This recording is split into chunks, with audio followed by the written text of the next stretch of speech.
مضل له ومن يضلل فلا هادي له.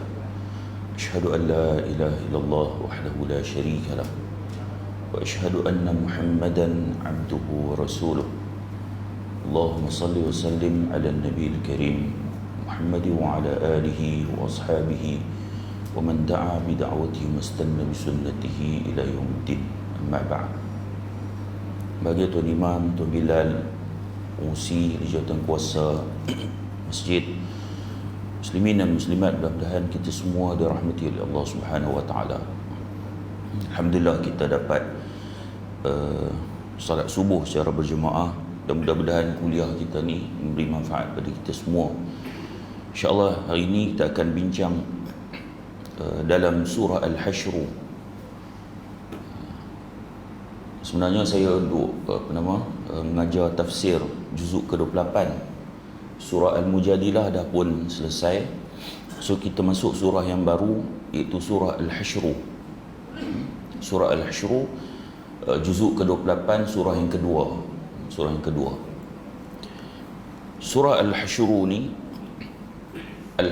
ni maksudnya berhimpun, ataupun boleh juga dimaknakan dengan pengusiran. Pengusiran diambil kata daripada Al-Hashr yang terdapat pada dua ayat dalam surah ni. Allah Subhanahu wa taala berfirman, A'udzubillahi minasyaitonir rajim, "Walladzi akhrajal ladzina kafaru min ahlil kitabi min diyarihim li awwalil hashr." Dialah yang mengeluarkan, Allah lah yang mengeluarkan orang kafir di antara ahli kitab, yakni Yahudi, dari kampung halaman mereka pada saat pengusiran yang pertama. Ambil perkataan Al-Hashr tu sempena surah. Oleh kerana Allah menyebut li awwalil hashr, pengusiran yang pertama, maksudnya ada yang kedua dan ketiga. Ada kedua, ketiga. Maksudnya ada waktu-waktu lain juga akan diusir. Cuma pengusiran pertama, mereka diusir dari Khaybar ke Syam. Kemudian akan berlaku pengusiran lagi. Kalau tuan-tuan tengok sejarah Yahudi ni, mereka merempat, duduk merata, sehinggalah akhirnya mereka mengambil bumi Palestin. Surah ini menceritakan tentang pengusiran Yahudi Bani Nadir. Di Madinah ni terdapat 3 kelompok Yahudi yang paling besar. Yahudi Bani Quraidah, Bani Qainuqa dan Bani Nadir. Bani Nadir ni di antara Yahudi yang kaya, yang banyak harta. Kalau kita telusuri surah yang sebelum, surah Al-Mujadilah, ada Allah telah meletakkan tentang bukti kemenangan orang-orang yang mengikut Rasul dalam surah ini. Maksudnya Allah memberi kemenangan kepada golongan yang mengikut Rasul dengan pengusiran orang-orang yang menentang Allah dan Rasul, iaitu puak-puak Bani An-Nadir. Baik. Dalam surah Al-Mujadilah, Allah cerita tentang golongan munafik dan kaum Yahudi serta hubungan sahabatan antara mereka. Yahudi dan munafik ni mereka bersahabat. Dalam surah ni Allah menjelaskan apa yang terjadi kepada Yahudi Bani Nadir. Mereka bersahabat. Apabila sahabat mereka dikalahkan, apakah orang munafik akan membantu sahabat mereka? Dijelaskan dalam surah ini. Baik. Kemudian kalau kita tengok sebab turun surah ini, Sa'id bin Mansur dalam Bukhari dan Muslim meriwayatkan dari Sa'id bin Jubair, dia berkata, aku bertanya pada Abdullah bin Abbas radhiyallahu anhu tentang surah Al-Hashr. Lalu dia berkata, surah Al-Hashr diturunkan bersangkutan Bani Nadir. Dalam sebuah riwayat yang lain, itu adalah surah Bani Nadir. Seperti yang kita sebut tadi ni, surah Al-Hashr juga dikenali sebagai surah Bani Nadir, kerana Bani Nadir ini telah dihalau oleh Nabi SAW. Baik, kita tengok dalam tafsir Sebelum tu kita tengok sebab turut naik ayat yang pertama. Dalam ayat yang pertama ni Allah Subhanahu wa taala berfirman, Sabbaha lillahi ma fis samawati wa ma fil ard wa huwal azizul hakim. Telah bertasbih kepada Allah di langit dan di bumi, dan dialah yang maha perkasa lagi maha bijaksana. Dalam sebab turun ayat yang pertama ni, Imam Bukhari meriwayatkan pada Abdullah bin Abbas, dia berkata surah Al-Anfal dengan perang Badar, sementara surah Al-Hasyr turun bersangkutan dengan Bani Nadir. Maksudnya peristiwa Bani Nadir ini berlaku selepas daripada peristiwa perang Badar. Baik, diriwayatkan apabila Nabi SAW datang ke Madinah, Nabi mengadakan perjanjian dengan orang Yahudi, termasuk Bani Nadir. Nabi tubuhkan negara dan ada perjanjian antara Nabi dengan puak-puak Yahudi. Dan perjanjian itu, orang-orang Yahudi mesti menunjukkan ketaksetiaan mereka kepada Nabi, iaitu kepada negara juga. Mereka tidak boleh khianat kepada perjanjian, tak boleh khianat pada perjanjian, tidak boleh membantu musuh. Ini antara kandungan perjanjian Nabi dengan orang Yahudi, termasuk Bani Nadir ni. Baik, ketika Rasulullah SAW menang dalam perang Badar lawan orang musyrikin, maka orang Yahudi ini dia kata, inilah Muhammad, seorang Nabi yang benar-benar diutus. Bila menang, Yahudi ini bila menang, mereka kata, betul lah ni Nabi. Dia dapat maklumat dalam kitab dia sendiri bahawa Nabi akan berada di Madinah. Ni Yahudi ni, Depa memang mengkaji. Bila depa kaji dalam kitab mereka, Nabi nanti akan ada di Madinah. Maka depa ramai-ramai pergi ke Madinah. Mereka kata, hak ni Nabi yang menang perang. Kemudian bila Nabi kalah dalam perang Uhud, maka orang Yahudi ni kembali ragu balik. Ni Nabi apa ni kalah perang? Baik. Kemudian Ka'b bin Al-Ashraf. Ka'b bin Al-Ashraf ni pemimpin Bani Nadir, pemimpin Yahudi Bani Nadir. Kemudian dia keluar ke Mekah, musyrikin Mekah, khianat. Tuan-tuan, dia Yahudi ni dah ada perjanjian dengan Nabi, dengan negara Islam Madinah pada ketika tu. Kemudian orang musyrikin Mekah memusuhi Nabi. Maksudnya ini musuh negara Madinah. Tiba-tiba mereka belot, mereka pergi jumpa dengan orang Mekah, musyrikin Mekah, buat pula perjanjian. Khianat lah.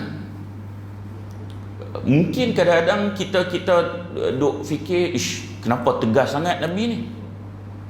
Cuba benda tu berlaku pada negara kita.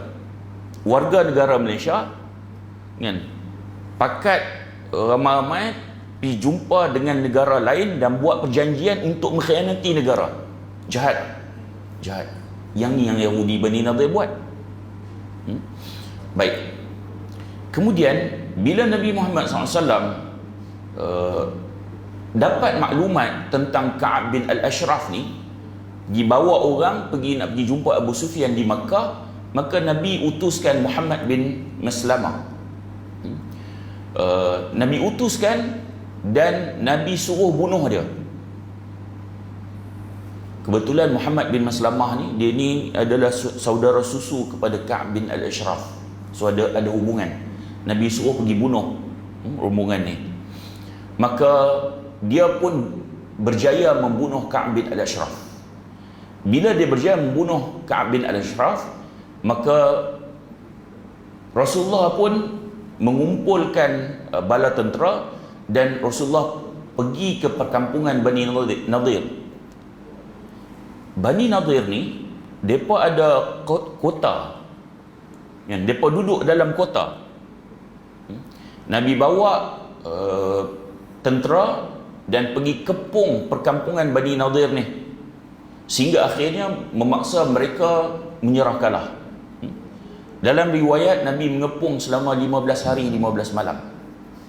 15 hari 15 malam kerana pengkhianatan tunjukkan oleh Yahudi Bani Nadir. Baik. Kemudian kalau kita tengok dalam ayat yang ke-5, sebab ni nak bincang tentang sebab turun ayat yang ke-5. Allah Subhanahu wa taala berfirman, "Ma qata'tum min linatin aw taraktumuha qa'imatan ala usuliha fa bi idnillahi wa liyukhziyal fasiqin." Kata Allah,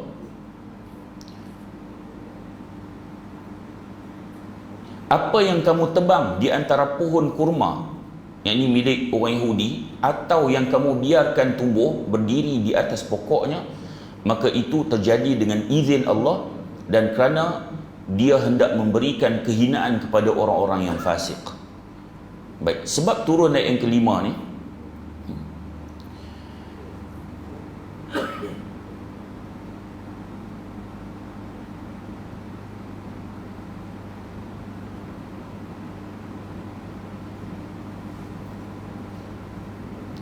sebab an-nuzul ayat yang ke-5.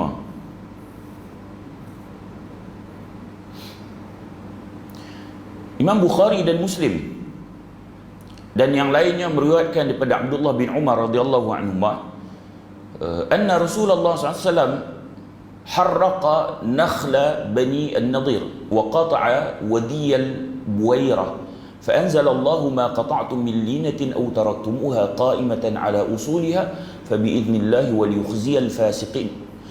Bahwasanya Rasulullah SAW membakar pohon-pohon kurma milik Bani Nadir di Al-Buwairah dan menebang pohon-pohon kurmanya yang masih kecil. Lalu Allah menurunkan ayat ini.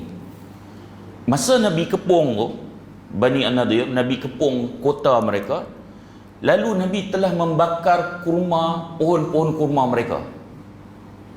Nabi bakar. Kemudian Ibn Ishaq, dia meriwayatkan pada Yazid bin Ruman, dia kata ketika Rasulullah sampai di perkampungan Yahudi Bani Nadir, mereka berlindung sebalik benteng-benteng, duduk di balik kota mereka. Kemudian Rasulullah telah mengarahkan untuk menebang pohon kurma yang ada di sana dan membakarnya. Kemudian Bani Nadir berkata, "Wahai Muhammad, bukankah kamu telah melarang perbuatan melakukan kerosakan dan mencelanya?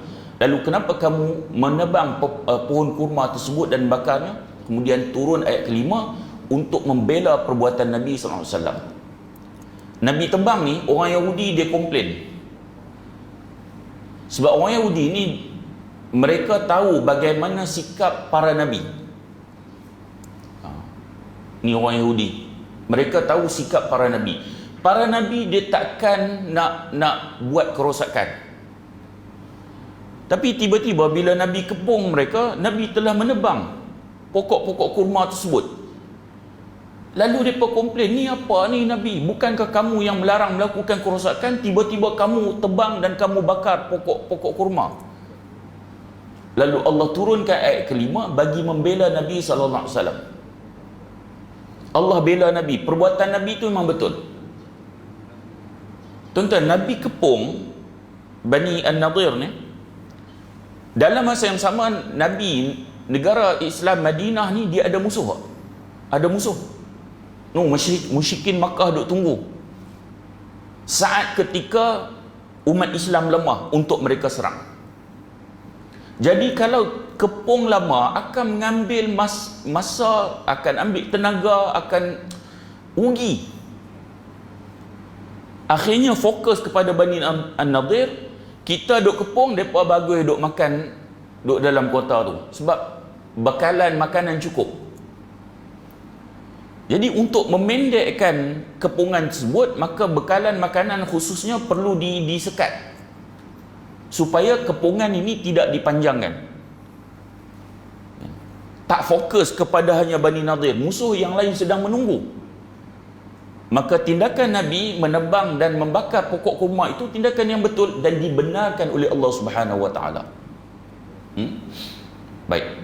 Kemudian dalam ayat yang pertama kita tengok tafsir ayat yang pertama. Ayat yang kita baca ni, apa yang ada di langit dan apa yang ada di bumi bertasbih kepada Allah, dan dialah yang maha perkasa lagi maha bijaksana. Allah sebut semua yang ada di langit dan yang ada di bumi bertasbih kepada Allah, memuji-muji Allah. Kita tengok pokok, kita tengok binatang, seluruh yang ada di langit, seluruh yang ada di bumi, semua bertasbih kepada Allah. Timbul persoalan, bagaimana mereka bertasbih? Adakah tasbih mereka sama dengan tasbih kita? Kan, kalau kita sebut tasbih tu, subhanallah. Kan, tasbih di sini bermaksud memuji-muji Allah, zikir mereka tak kira apa sahaja. Mereka berzikir pada Allah Subhanahu wa taala. Jadi bagaimana mereka bertasbih? Binatang mereka bertasbih macam mana? Pokok-pokok bertasbih pada bagaimana? Langit dan bumi seluruhnya Allah sebut mereka bertasbih. Bagaimana mereka bertasbih? Dalam surah Al-Isra ayat 44, Allah Subhanahu wa taala berfirman, tusabbihu lahu as-samawati was-sab'u wal-ardu wa man fihin wa in min syai'in illa yusabbihu bihamdihi walakin la tafqahuna tasbihahum innahu kana haliman ghafura. Allah Ta'ala, langit yang 7, bumi dan semuanya ada di dalamnya bertasbih kepada Allah, dan tidak ada sesuatu pun melainkan bertasbih dengan memujinya, tetapi kamu tidak mengerti tasbih mereka. Sesungguhnya Allah Maha Penyantun lagi Maha Pengampun. Allah sebut seluruhnya 7 petala langit dan bumi semuanya bertasbih pada Allah. Cuma bahkan Allah sebut tak ada sesuatu pun yang tidak bertasbih pada Allah. Allah sebut cuma kamu tidak mengerti bagaimana tasbih mereka. Kita tak tahu tasbih mereka macam mana, wallahu a'lam. Binatang tasbih macam mana, Allah sebut kita tak tahu. Mungkin kadang-kadang kita marah binatang tu di ketika mereka sedang bertasbih, mungkin katak panggil hujan kan, ong dai ong dai kita terbising dengan katak. Kita sebut katak bising, boleh jadi itu bentuk tasbih mereka, mungkin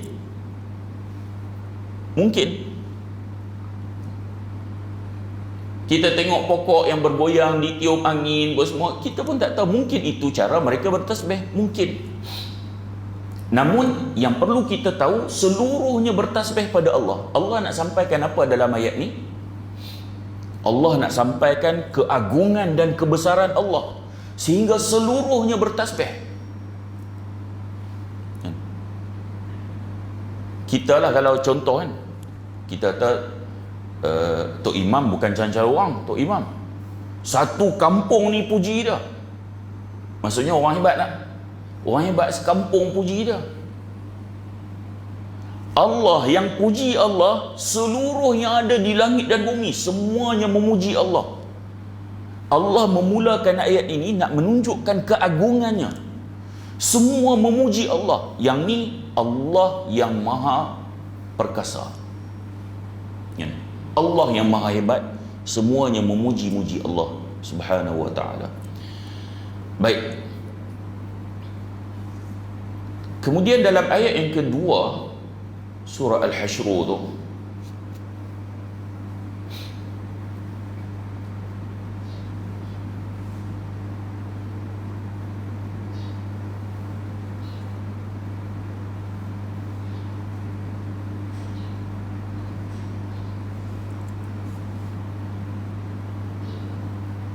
ayat kedua Allah Subhanahu wa ta'ala berfirman, "Wallazi akhrajal ladzina kafaru min ahli alkitab min diyarihim li awwalil hashr."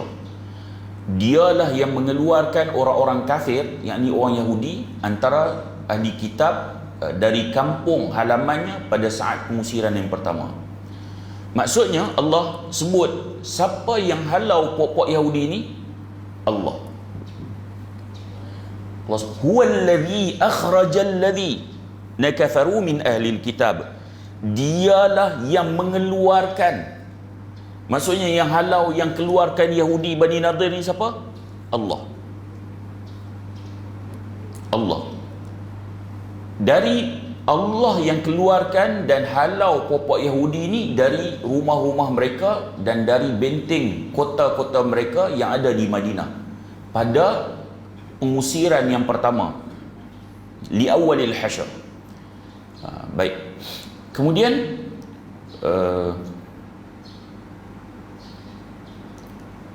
Allah Subhanahu wa taala berfirman lagi, ma dhanantum an yakhruju wa dhannu annahum mani'atuhum husunuhum min Allah. Kamu tidak sangka bahawa mereka akan keluar dan mereka pun yakin benteng-benteng mereka akan dapat mempertahankan mereka dari siksaan Allah. Allah sebut kamu sendiri, maksudnya orang Islam pada ketika itu tak sangka Bani Nadir akan dihalau. Kenapa? Sebab Bani Nadir ni mereka golongan yang kuat. Mereka ada kota. Mereka ramai. Mereka mempunyai persenjataan yang lengkap. Allah sebut kamu sendiri tak sangka orang golongan pokok Bani Nadir ni akan dihalau. Tak sangka. Orang Islam pun tak sangka, kata Allah. Bahkan Allah sebut orang-orang Yahudi sendiri pun mereka tak pernah menyangka mereka akan dihalau. Orang Yahudi sendiri merasa mereka ada kota di Madinah. Mereka ada tentera yang ramai. Mereka ada persenjataan yang lengkap. Takkan dapat dihalau oleh Nabi. Mustahil. Mustahil. Jadi Allah sebut di awal tu, ayat yang kedua tu, siapa yang halau? Allah. Bila Allah yang halau, tak mustahil. Ya. Bila Allah yang menghalau mereka, maka benda tu tak mustahil. Macam surah Al-Isra lah. Subhanalladzi asra bi'abdihi laylan minal masjidil haram ila al-masjidil aqsa. Maha suci Tuhan yang telah menjalankan hambanya di sebahagian malam daripada Masjidil Haram ke Masjidil Aqsa. Allah mulakan dengan apa dulu? Maha suci, subhana. Ayat ni pun tasbih kan? Ayat surah Al-Isra pun tasbih juga. Allah menyucikan dirinya. Huwallazi subhanalladzi asra. Dialah yang menjalankan Nabi Muhammad daripada Masjidil Aqsa, Masjidil Haram ke Masjidil Aqsa. Kemudian naik ke langit, turun balik. Masa kisah ini diketahui oleh musyrikin Makkah, orang musyrikin Makkah khususnya, mereka mengatakan Nabi gila.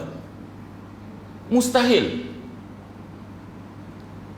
Mustahil. Jangan kata teknologi pada ketika itu. Teknologi sekarang pun, kalau sebut daripada Masjidil Haram pergi Masjidil Aqsa, naik ke langit pula, turun daripada langit balik pula Masjidil Haram, mustahil. Kalau setakat daripada Masjidil Haram ke Masjidil Aqsa, balik-balik ke Masjidil Haram dalam sebahagian malam, yang tu tak mustahil. Sebab kita ada kapal terbang lah. Tapi sebut daripada Masjidil Aqsa, naik ke langit pula, turun balik, zaman sekarang pun mustahil. Lalu Allah jelaskan, siapa yang menjalankan Nabi Muhammad? Allah. Bila Allah subhanalladzi asra, Allah yang menjalankan Nabi Muhammad, maka dia tak jadi mustahil. Macam dalam ayat ni, Allah kata kamu orang Islam tak sangka boleh halau pokok Yahudi Bani Nadir. Bahkan Yahudi Bani Nadir sendiri, mereka tak sangka mereka akan dihalau. Tapi apabila yang menghalau itu adalah Allah, benda tu tak mustahil. Benda tu tak mustahil.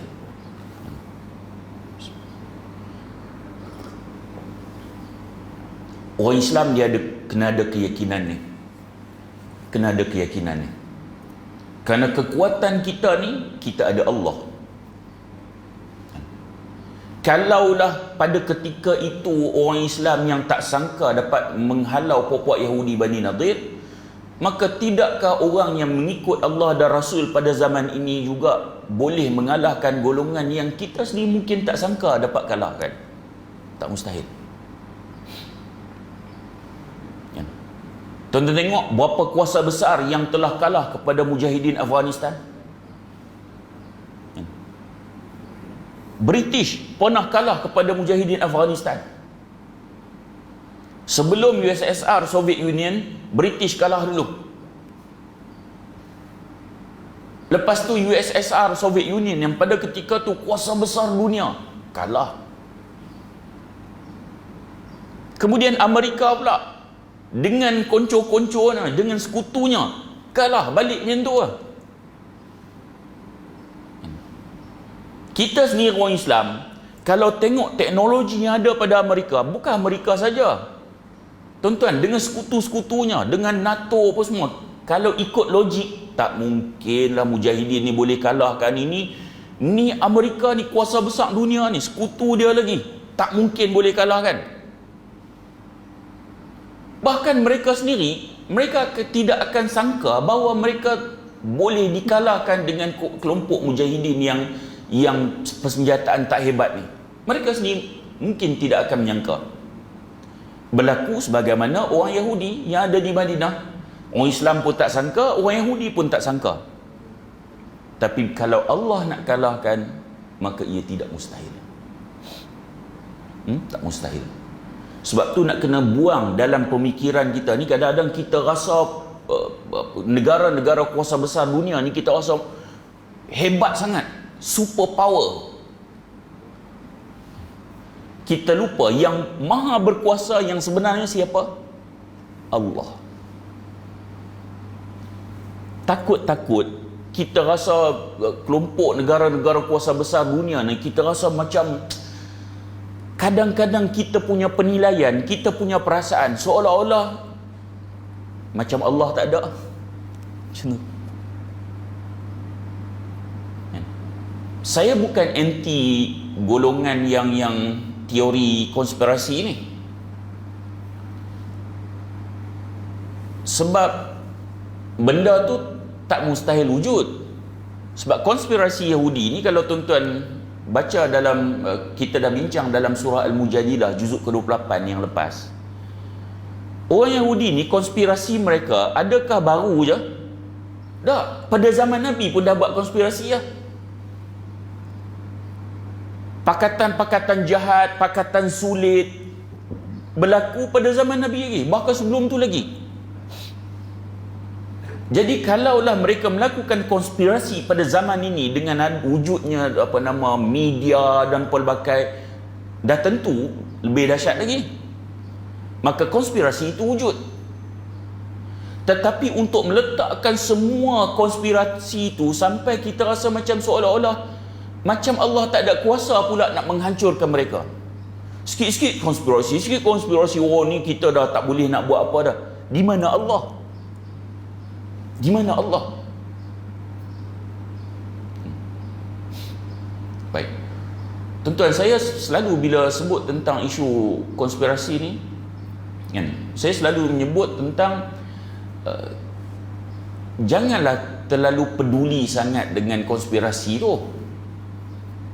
Apa yang perlu kita buat ialah memperkuatkan umat Islam. Kalau umat Islam kuat, konspirasi itu dia takkan memberi kesan. Takkan memberi kesan. Yang memberi kesan apabila kita lemah.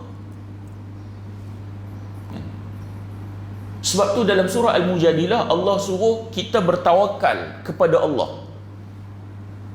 Mereka takkan mampu untuk memberi kesan kalau kita kuat dan bertawakal kepada Allah Subhanahu Wa Taala. Tuan-tuan, saya selalu bagi analogi. Kenapa mereka kuat? Sebab apa mereka kuat? Sebab kita lemah. Kan? Sebab tu mereka kuat. Kalau kita jadi kuat, mereka pun akan jadi sama ataupun mereka pula jadi lemah. Bagi contoh lain. Kenapa kita anggap pasukan bola sepak Korea kuat? Pasal pasukan bola sepak kita lemah. Dulu zaman ada Muqtadari dulu, kita nampak Korea tu apa? Tak ada apa, takat kena lawan Korea biasa. Zaman Muqtadari dulu kan, kira Korea Selatan tu tak ada apa, Koman lah. Bukan level kan? Kita anggap Korea Selatan ni kira lemah lah. Sebab apa? Sebab masa tu kita kuat. So masa kita kuat, Korea Selatan lemah. Tapi masa pasukan bola sepak kita lemah, kita anggap Korea Selatan kuat. So macam mana kita nak menjadikan Korea Selatan tak kuat? Kita kuatkan pasukan bola sepak kita. Nak lebih hebat lagi, kita bagi jadi lagi kuat, Korea Selatan akan jadi kita nampak lemah terus. So begitulah bagaimana yang kita anggap musuh kita sekarang ni kuat. Kenapa kita menganggap musuh kita kuat? Sebab sekarang kita berada dalam keadaan lemah. So sebab tu umat Islam dia perlu kuatkan kekuatan umat Islam tu sendiri. Kita perlu kuatkan. Dan masing-masing kena main peranan di peringkat masing-masing. Semua mesti kena main peranan untuk memperkuatkan umat Islam. Baik. Seperti yang saya sebut, orang Yahudi Bani Nadir ni, mereka adalah antara golongan Yahudi yang sangat kaya. Ada tanah yang luas, kemudian ada kebun-kebun. Sebab tu Nabi bakar kebun tamar. Kebun tamar. Di Madinah ni memang terkenal dengan kebun tamar. Bahkan tamar di Madinah ni tak sama dengan yang lain. Kesuburan dan keberkatan tanah Madinah ni tak sama dengan tempat-tempat lain. Jadi pada ketika itu, siapa yang ada kebun tamar ni, maka mereka kaya. So antara yang memiliki kebun-kebun tamar yang luas, kebun kurma yang luas ni adalah pokok Yahudi Bani Nadir. Mereka memiliki kebun yang sangat luas. Baik. Kemudian Allah Subhanahu wa taala berfirman lagi, fa'atahumullahu min haitsu lam yahtasibu. Maka Allah mendatangkan kepada mereka dari arah yang tidak mereka sangka-sangka. Wa qadhafa fi qulubihimur ru'b. Dan Allah tanamkan rasa takut ke dalam hati mereka. Macam mana Allah kalahkan? Allah sebut, Allah datangkan siksaan kepada mereka dari arah yang mereka tidak sangka-sangka. Tuan-tuan, Yahudi Bani Nadir ni kuat. Duduk dalam kota. Kan? Pohon-pohon kurma banyak. Maksudnya stok makanan tu tak ada masalah. Kalau Nabi kepung lah lama mana pun, tak ada masalah. Ni Yahudi Bani Nadir ni. Jadi secara logiknya mereka takkan mungkin boleh dikalahkan. So bagaimana Allah kalahkan mereka? Allah sebut tentang wa qadhafa fi qulubihimur ru'b. Allah campakkan dalam hati mereka rasa takut. Nabi bakar kebun kurma sikit, dia jemah, dia takut. Akhirnya terpaksa menyerah. Tuan-tuan, tentera Allah terlalu banyak. Ada ketika Allah hantar malaikat. Ada ketikanya Allah hantar haiwan yang melata. Mungkin Allah hantar kuman. Yang ni tentera Allah dia. Perasaan takut Allah campak dalam hati musuh. Tuan-tuan, dia kalau takut ni dia habis. Dia hilang pertimbangan, hilang segala yang apa yang ada dalam kepala otak. Orang belajar silat kan, tiba-tiba main musuh tu, dia merasa takut, hilang silat dia. Dia boleh handle tu. Kalau dia tak takut, dia boleh bawa keluar silat dia kan. Kalau takut tu dia boleh kontrol, dia boleh bawa keluar silat dia. Tapi kalau mai takut tu, dia punya degupan jantung budak-budak, dia hilang terus buah silat. Dia buah cowboy masa tu. So begitu juga dalam perang. Bila Allah campak perasaan takut, mereka hilang pertimbangan, hak strategi, taktikal, apa semua tu hilang. Masa latihan ketenteraan yang ni, dia selalu taktikal buat macam ni. Kalau musuh datang sini, buat macam ni, buat macam ni. Bila Allah campak perasaan takut, yang tu semua hilang. Tuh, macam mana Allah nak kalahkan.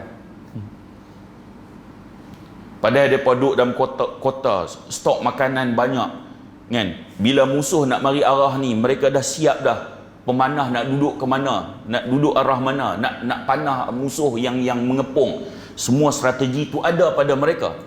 Tetapi bila Allah datangkan tentera dalam bentuk perasaan takut, mereka hilang semua pertimbangan tu. Ni. Allah kalau nak kalahkan musuh-musuh Allah dan Rasul, Allah boleh datangkan dalam pelbagai bentuk. Ni. Baik. Kemudian sebab tu Nabi SAW dalam sebuah hadis yang diriwayatkan dalam Bukhari dan Muslim, Nabi kata nusirtu birru'bi masirata syahrin. Aku diberi pertolongan dengan perasaan takut di kalangan musuh dari jarak perjalanan 1 bulan. Maksudnya Nabi sebut, aku diberi pertolongan, Allah bantu Nabi SAW kan, dengan perasaan takut di kalangan musuh. Perjalanan sebulan. Maksudnya jarak perjalanan sebulan ni kira daripada Madinah pergi ke Masjidil Aqsa. Maksudnya Nabi duk ada di Madinah lagi, kan? Orang yang kalau di Masjidil Aqsa tu dah takut dah. Kalau Nabi nak datang serang, sebulan perjalanan tu musuh dah takut dah, kan? Baik, begitulah apa yang telah Allah, bagaimana Allah telah membantu golongan yang beriman pada Allah dan Rasul, kan? Allah boleh membantu dalam pelbagai bentuk, termasuk Allah datangkan perasaan takut dalam hati musuh. Baik. Kemudian sikit lagi kita habiskan ayat kedua kot. Yukhribuna buyutahum biaydihim wa aydil mu'minin fa'tabiru ya ulil absar. Sehingga mereka memusnahkan rumah-rumah dengan tangan-tangannya sendiri dan orang-orang beriman, maka ambillah iktibar wahai golongan ulil absar. Ni golongan yang celik mata hati. Ketika orang Yahudi mereka menyerah kalah, Nabi dah kepung, orang Yahudi Bani Nadir ni dah tak ada arah dah, terpaksa menyerah. Dan Nabi telah memerintahkan orang Yahudi mereka perlu keluar daripada Madinah. Bawalah apa-apa barang pun kecuali senjata. Yang kedua, mereka boleh keluar dengan seorang ataupun satu keluarga 1 ekor unta sahaja. Seekor unta. Kemudian apabila pokok Yahudi ni dia bila dia nak keluar daripada Madinah, nak dihalau pada Madinah ni, dia bawa segala harta dia. So ada benda-benda yang dia tak boleh bawa. Akhirnya dia musnahkan supaya umat Islam tak boleh nak ambil harta mereka yang ni. Rumah-rumah mereka ni orang Islam tak boleh ambil. Mereka musnahkan sendiri. Yukhribuna buyutahum biaydihim. Mereka memusnahkan rumah-rumah mereka dengan tangan-tangan mereka. Tuan-tuan tengok bagaimana Allah nak hinakan pokok Yahudi ni. Tak perlu pun tentera Islam pergi musnahkan rumah mereka, tak perlu. Akhirnya siapa yang memusnahkan rumah mereka sendiri? Mereka sendiri. Tangan mereka lah yang telah memusnahkan rumah-rumah mereka. Ya. Baik. Kemudian akhirnya Allah sebut fa'tabiru ya ulil absar. Ambillah iktibar wahai golongan yang celik mata hati. Kisah ni patutnya orang Islam dikena ambil iktibar. Kena ambil iktibar. Terutama kita berhadapan dengan contoh Yahudi. Umpamanya kita tengok Yahudi di Palestin. Yahudi main peranan ni bukan di Palestin je, bahkan di seluruh dunia. Di Palestin mereka mungkin telah menjajah tanah air umat Islam di Palestin. Tapi di negara umat Islam yang lain yang telah merdeka, mereka menjajah pemikiran. Lalu kita menganggap umat Islam Palestin, oh kesian. Rupa-rupanya yang perlu dikesiankan kita sendiri yang telah dijajah pemikiran kita. Umat Islam di Palestin mereka berjuang. Sebahagian besarnya, walaupun ada puak-puak munafik di sana yang memberikan maklumat kepada Israel, apa semua, yang tu memang ada. Kalau tuan-tuan tengok apa nama, contohnya kan, Hamas, salah seorangnya adalah dia punya engineer yang terbunuh tu, Yahya Ayyash. Ni Brigade Al-Qassam. Ni antara engineer yang paling awal dulu. Dia yang mencipta apa nama, bom yang dipasangkan ke kenderaan apa semua kan. Ni Yahya Ayyash. Dia ni tentera Israel sangat nak bunuh dia, tapi tak dapat. Sebab dia ni licik. Dia tak duduk setempat. Duduk sini 2-3 hari, duduk sini 2-3 hari, dia hilang macam tu. Tapi dalam masa yang sama dia duduk cipta senjata bom. Dan dia melahirkan anak murid yang ramai yang mampu mencipta bom. Akhirnya macam mana Yahudi, tentera Israel bunuh dia? Tuan-tuan, bahagian perisikannya, dapatkan bapa saudara dia, bagi duit, kemudian minta handphone dia, depa pasang bom dalam masa tu bukan handphone, dia macam apa, hak besar macam bata. Ni ingat zaman tu kan? Kira handphone tu yang macam bata, nabuh kat telinga tu. Kira kalau orang pada belah kanan tak kenal muka kita, tak nampak. Tak nampak. So bubuh bom dalam tu, akhirnya bila bunyi telefon dia pun angkat, meletup. So Israel guna siapa? Orang Palestin sendiri. Munafik tu memang ada, tapi kebanyakan mereka berjuang sehingga akhirnya mereka mendapat anugerah yang Allah berikan, kematian tertinggi, mereka dapat syahid. Mudah-mudahan mereka dapat anugerah syahid. Tapi kita yang duduk di negara umat Islam yang dijajah minda, pemikiran terjajah kan, semua ikut apa yang Yahudi bagi tu, semua kita ikut belaka. Maka kadang-kadang kita merasakan yang perlu di ini hanyalah Palestin. Tapi sebenarnya negara umat Islam lain juga perlu dibebaskan daripada cengkaman Yahudi yang mereka telah menjajah pemikiran. Maka sebab itu, kalau kita ambil iktibar, kita tidak akan hanya memandang Palestin saja. Walaupun perjuangan umat Islam Palestin ini memang kita kena bantu, tetapi di dalam negara umat Islam sendiri perlu bebaskan pemikiran daripada penjajahan puak-puak Yahudi Zionis ni. Mereka telah mencengkam semuanya dalam media, dalam pelbagai. So yang tu yang kita perlu nak bebaskan. Perlu kita nak bebaskan.